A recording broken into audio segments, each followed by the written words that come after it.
பொதுவாவே ஒரு இடத்த ரொம்ப நாளா பூட்டி வச்சிருந்தாங்கன்னா அந்த இடத்துல கண்டிப்பா ஏதாவது அமானுஷ்யம் இருக்கும். இன்னைக்கு நம்ம வீடியோல காலேஜ் ஃபர்ஸ்ட் இயர் படிச்சிட்டு இருந்த பவித்ரான்ற ஒரு பொண்ணுக்கு 2017 நடந்த அமானுஷ்யமான சம்பவத்தை பத்தி தான் பார்க்க போறோம். இவங்க ஊர்ல ரொம்ப வருஷமா பூட்டி இருந்த ஒரு பஞ்சு தொழிற்சாலைக்கு பக்கத்துல இந்த பவித்ரான்ற பொண்ணும் அவங்களோட தோழிகளும் போறாங்க. அப்போ இந்த பவித்ரான்ற பொண்ணோட துப்பட்டாவை இவங்களோட தோழிகள் எல்லாருமே சேர்ந்து விளையாட்டுத்தனமா அங்க இருக்கிற ரூம்ல ஜன்னல் வழியா தூக்கி உள்ள போட்டுறாங்க. நம்மளோட ஷாலை எப்படியாவது எடுக்கணும் அப்படின்னு சொல்லிட்டு இந்த பொண்ணும் அந்த ஜன்னல் வழியா அதை எடுக்க முயற்சி பண்ணும்போது இவளுக்கு முன்னாடி மூஞ்சியெல்லாம் வீங்கின மாதிரி ரொம்பவே கொடூரமான பேயோட உருவத்தை இவ பாக்குறா. அதுக்கப்புறமா அந்த பேயால இந்த பொண்ணு எப்படியெல்லாம் கஷ்டப்பட்டாங்க, அப்படி அந்த ஃபேக்டரியில என்னெல்லாம் நடந்தது அப்படின்ற உண்மை சம்பவத்தை பத்தி தான் இன்னைக்கு நம்ம வீடியோல பார்க்க போறோம். அதுக்கு முன்னாடி நீங்க இப்பதான் நம்ம சேனலுக்கு ஃபர்ஸ்ட் டைம் வரீங்கன்னா நம்ம சேனலை சப்ஸ்கிரைப் பண்ணிட்டு பக்கத்துல இருக்கிற பெல் பட்டனையும் கிளிக் பண்ணிக்கோங்க.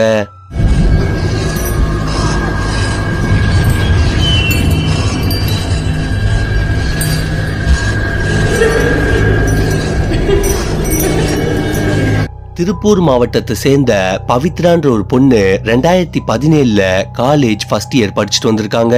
உங்களோட காலேஜ்ல ஃபர்ஸ்ட் செமஸ்டர் முடிச்சு கிட்டத்தட்ட ஒரு 10 நாள் கல்லூரி லீவு அப்படின்றதுனால ரொம்பவே சந்தோஷமா அந்த விடுமுறையும் இந்த பொண்ணு என்ஜாய் பண்ணிட்டு இருக்கா. ஒரு சில நேரங்கள்ல வீட்டுல இருக்கிறது பிடிக்காம இந்த பொண்ணும் இன்னைக்கு காலேஜ்ல ஸ்பெஷல் கிளாஸ்மா அப்படின்னு போய் சொல்லிட்டு இவங்களோட தோழிகளோட வெளியே சுத்துறத வழக்கமா வச்சிருக்காங்க. இதே மாதிரிதான் ஒரு நாள் இவங்க வீட்டுல இந்த மாதிரி நான் காலேஜ் போறோமா அப்படின்னு போய் சொல்லிட்டு இந்த பொண்ணும் அவங்களோட பெண் தோழிகளோட வெளியே போக ஆரம்பிக்கிறாங்க. காலையில இந்த பவித்ராவோ அவங்க கூட இருக்கிற பொண்ணுங்க எல்லாருமே ஒரு படத்துக்கு போயிட்டு அவங்க ஊர்லயே இருக்கிற ஆள் நடமாட்டம் ரொம்பவே கம்மியான இடமான ஒரு வயல்வெளிக்கு வந்து உக்காந்து எல்லாருமே பேசிட்டு இருக்காங்க. இப்படி இந்த பொண்ணுங்க எல்லாருமே உக்காந்து பேசிட்டு இருக்க சொல்லதான் அவங்க ஊர்லயே ரொம்ப நாளா பூட்டி இருக்கிற ஒரு சின்ன அளவுல இருக்கிற பஞ்சு தொழிற்சாலையோ இந்த பொண்ணுங்களோட கண்ணுக்கு தெரியுது. உடனே அந்த கூட்டத்துல இருக்கிற ஒரு பொண்ணும் அதை பார்த்தா தொழிற்சாலை மாதிரியே இல்லையடி, அது ஒரு வீடு மாதிரி தானே இருக்கு, எதுக்காக அதை ரொம்ப நாளா பூட்டி வச்சிருக்காங்க, நம்ம ஊர் மக்களும் அதை பத்தி நிறைய கட்டுக்கதெல்லாம் சொல்றாங்களே அதெல்லாம் உனக்கு தெரியுமா அப்படின்னு சொல்லும் போது இந்த பவித்ராக்கு பக்கத்துல இருக்கிற இன்னொரு பொண்ணு அந்த ஃபேக்டரியில ஒரு ரொம்ப வருஷத்துக்கு முன்னாடி நடந்த ஒரு கதையை சொல்றா. இந்த பஞ்சு ஃபேக்டரியில ஒரு பொண்ணு வேலை செஞ்சிட்டு இருக்க சொல்ல ஏதோ ஒரு பிரச்சனையோட காரணத்தால சாயந்தரம், அதுவும் வெள்ளிக்கிழமை சாயந்தரம் 6 மணி போல எல்லாரும் அந்த இடத்துல கிளம்புனதும் அந்த ஃபேக்டரிக்கு நடுவுலயே ரொம்பவே கொடூரமா தூக்கு போட்டு தற்கொலை பண்ணி செத்து போயிட்டாளா. சனி ஞாயிறு 2 நாளுமே அந்த ஃபேக்டரி லீவுன்றதுனால அந்த 2 நாளுமே இந்த பொண்ணு செத்து போன விஷயம் யாருக்குமே தெரியல.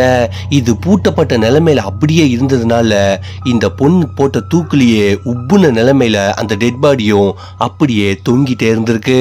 அதுக்கப்புறமா இந்த பொண்ணு செத்து போனதுல இருந்து அந்த ஃபேக்டரிக்குள்ளேயே நிறைய அமானுஷ்யமா சவுண்ட் எல்லாம் கேட்க ஆரம்பிச்சிருக்கான். ஒரு சில சமயங்கள்ல அங்க இருக்கிற மிஷின் வழியா இந்த பஞ்சில ரத்தமாவும் வந்திருக்குன்னு நிறைய பேர் சொல்லியிருக்காங்க. இதனாலேயே அங்க செத்து போன பொண்ணோட ஆத்மா இன்னைக்கும் அந்த ஃபேக்டரிக்குள்ள இருக்கிறதா நம்ம ஊர் மக்கள் எல்லாம் நம்பினதுனாலதான் யாருமே அந்த இடத்துக்கு வேலைக்கு போகாமலே இருந்திருக்காங்க. இதனாலதான் அந்த ஃபேக்டரியோ நம்ம ஊர்ல பூட்டியே இருக்கு அப்படின்னு இந்த பொண்ணு எல்லார்கிட்டயுமே சொல்லியிருக்கா. உடனே இந்த கதையெல்லாம் கேட்டதும் பவித்ராவோ இன்னும் ஒரு சில பொண்ணுங்களும் இதெல்லாம் சும்மாடி, நம்ம ஊர்ல இந்த ஃபேக்டரி ரொம்ப நாளா பூட்டி இருக்கிறது எல்லாமே உண்மைதான், ஆனா அதுக்குள்ள இந்த மாதிரி செத்து போன பொண்ணோட ஆத்மா இருக்கிறது அப்படின்றதுலாம் கட்டுக்கதையா தான் இருக்கும் அப்படின்னு சொல்லி கிண்டல் பண்ணி சிரிக்கிறாங்க. உடனே இந்த பொண்ணுங்க எல்லாருமே அந்த ஃபேக்டரிக்கு பக்கத்துல போய் அதுக்குள்ள அப்படி என்னதான் இருக்கு அப்படின்னு பார்க்கலான்னு அதுக்கு பக்கத்துல கிளம்பி போக ஆரம்பிக்கிறாங்க. இவங்க எல்லாரும் அந்த இடத்துக்கு போகும்போது டைமும் நண்பகல் ஒரு 1 மணில இருந்து 1:30 மணி போல இருக்கும்ன்றதுனால வெயிலும் ரொம்பவே அதிகமா தான் இருந்திருக்கு. இந்த பொண்ணுங்களும் அந்த இடத்துக்கு போகும்போது எதுவுமே அமானுஷ்யமா அங்க அப்போ நடக்கல. இப்ப இருக்கிற ஃபேக்டரி எல்லாம் ரொம்பவே பெருசா இருந்தாலும் அந்த காலத்துல அப்படி எதுவுமே கிடையாது. கொஞ்சம் மீடியமான சைஸ்ல வீடு மாதிரியான அமைப்புல தான் அதை அமைச்சு வச்சிருப்பாங்க. அங்கங்க ஜன்னலும் வச்சிருப்பாங்க. அதே மாதிரி தான் இந்த பஞ்சு ஃபேக்டரியும் இருந்திருக்கு.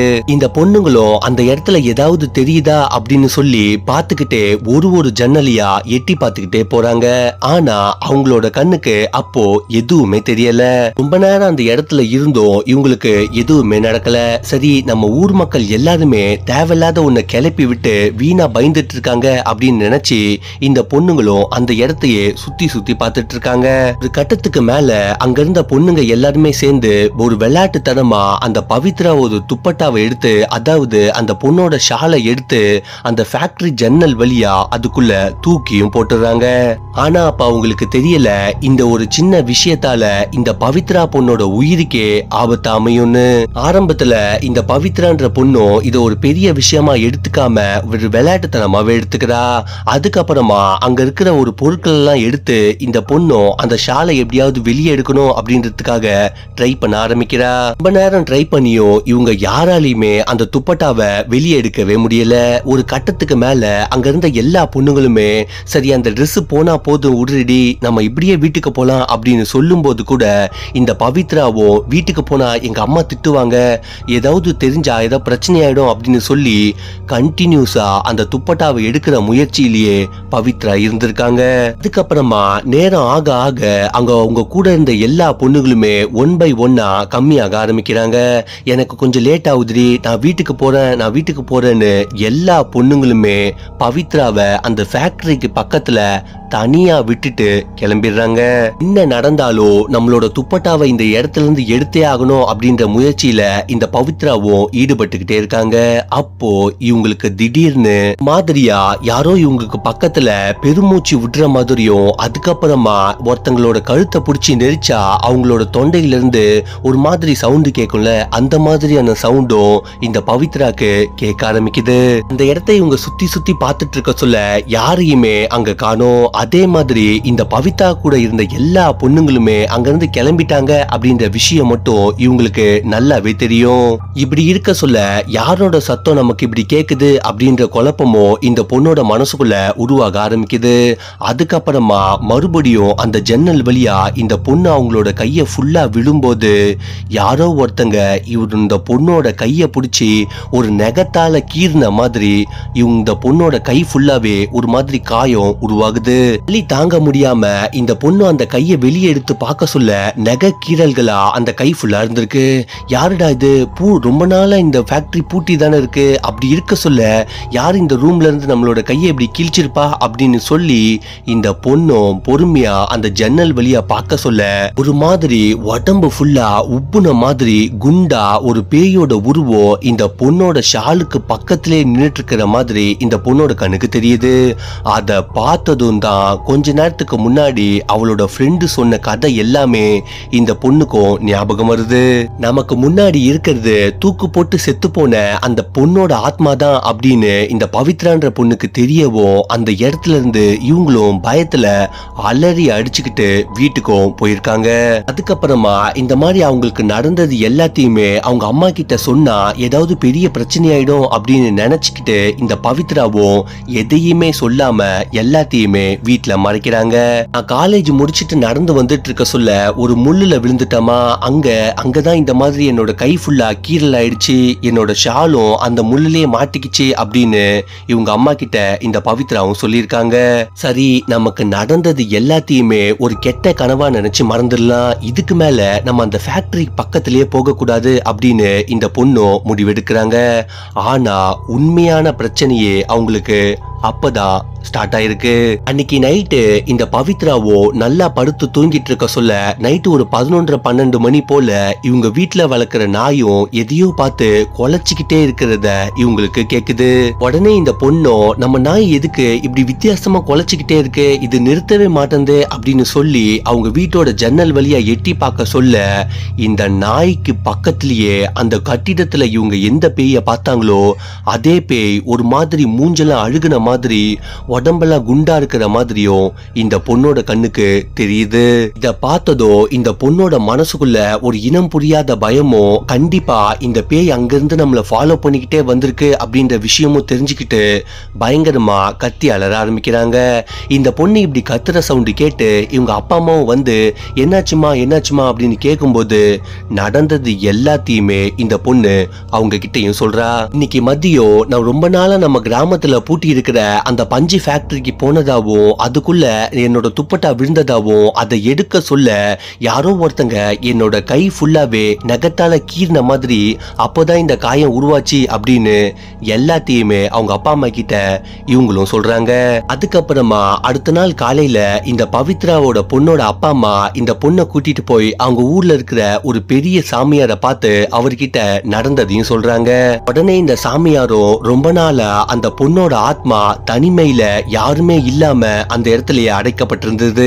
உங்க பொண்ணு அந்த இடத்துக்கு போனது தப்பு கிடையாது.